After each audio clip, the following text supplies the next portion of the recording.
The same is true of science and its attitude to the mysteries of the universe.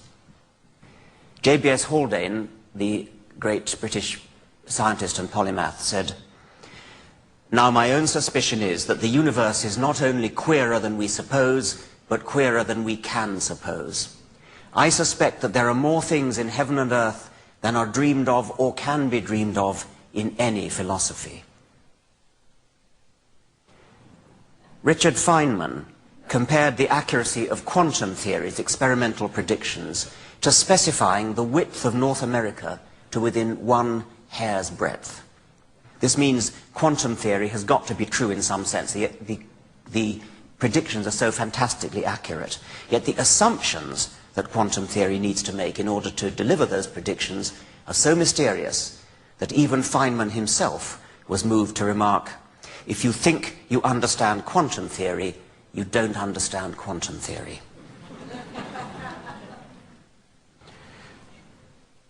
David Deutsch, in this splendid book, The Fabric of Reality, resorts to, and I think resort is the right word, the many worlds interpretation of quantum theory, because the worst you can say of that is that it's preposterously wasteful. It postulates a vast and rapidly growing number of universes existing in parallel, mutually undetectable except through the narrow porthole of quantum mechanical experiments. These universes all differ in slight ways. In some of these universes, I'm already dead. In a minority of them, I have a green beard, and so on. The alternative Copenhagen interpretation is equally preposterous. The human mind was not evolved to understand these things, yet the predictions indicate that in some sense they are true.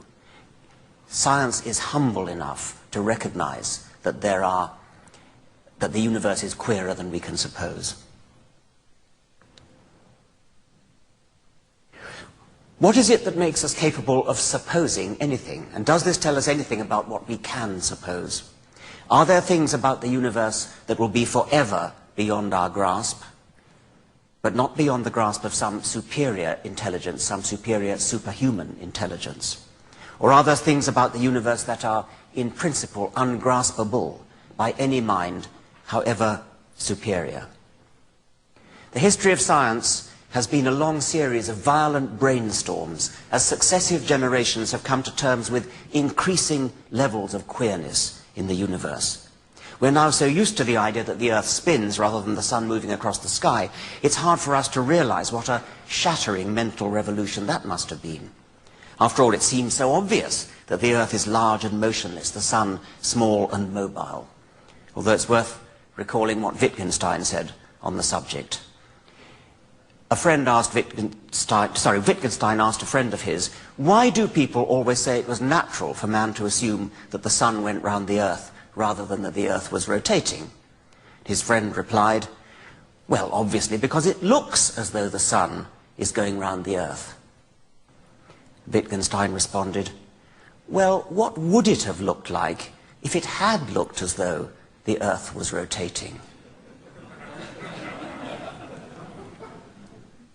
Science has taught us many things against our intuition. Apparently solid things like crystals and rocks are really almost entirely empty space. The familiar illustration is a fly in the middle of a sports stadium. The atom, the nucleus of the atom is the fly in the middle of the sports stadium, and the next nucleus is the next fly in the middle of the next sports stadium. The hardest, solidest, densest rock is, quote, really almost entirely empty space, broken only by tiny particles so widely spaced they shouldn't count. Why then do rocks look and feel solid and hard and impenetrable? Well, as an evolutionary biologist, I'd say something like this. Our brains have evolved to help us survive within the orders of magnitude of size and speed at which our bodies normally operate. We never evolved to navigate in the world of atoms. If we had, our brains probably would perceive rocks as full of empty space. Rocks feel hard and impenetrable to our hands because our hands themselves can't penetrate them. It's therefore useful to our brains to construct notions like solidity and impenetrability. Moving to the other end of the scale, our ancestors never had to navigate through the cosmos at anything like the speed of light. If they had, our brains would be much better at coping with Einstein relativity. I give the name middle world to the medium-scaled environment, with things moving at medium speeds, in which we have evolved, in which our brains have evolved, the ability to understand and take action. Steve Grand, he's the one on the left, Douglas Adams is on the right. In Steve Grand's book, Creation, Life and How to Make It, he is almost scathing with our mundane preoccupation with matter itself. We have this tendency to think that only solid material things really are things at all. Waves of electromagnetic fluctuation in a vacuum seem unreal, and to the Victorians they seem so unreal that they had to be waves in some material medium, so the Victorians invented the ether to cope with that. A whirlpool, for Steve Grand, is a thing with just as much reality as a rock, even though a whirlpool only has its shape because of motion. That's a similar effect. That's a sand dune in Tanzania, which moves, which walks at about 17 meters per year, but it retains its shape because the wind blows the dust in that form. Another quotation from Steve Grand. He says, think of an experience from your childhood, something you remember clearly, something you can see, feel, maybe even smell, as if you were really there.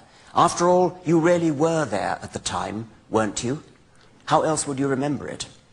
But here is the bombshell. You weren't there. Not a single atom that is in your body today was there when that event took place. Matter flows from place to place and momentarily comes together to be you. Whatever you are, therefore, you are not the stuff of which you are made. If that doesn't make the hair stand up on the back of your neck, read it again until it does, because it is important. We are evolved denizens of middle world, and that limits what we are capable of imagining. We find it intuitively easy to grasp ideas like when a rabbit moves at the sort of medium velocity at which rabbits and other middle world objects do move and hits another solid middle world object, it knocks itself out.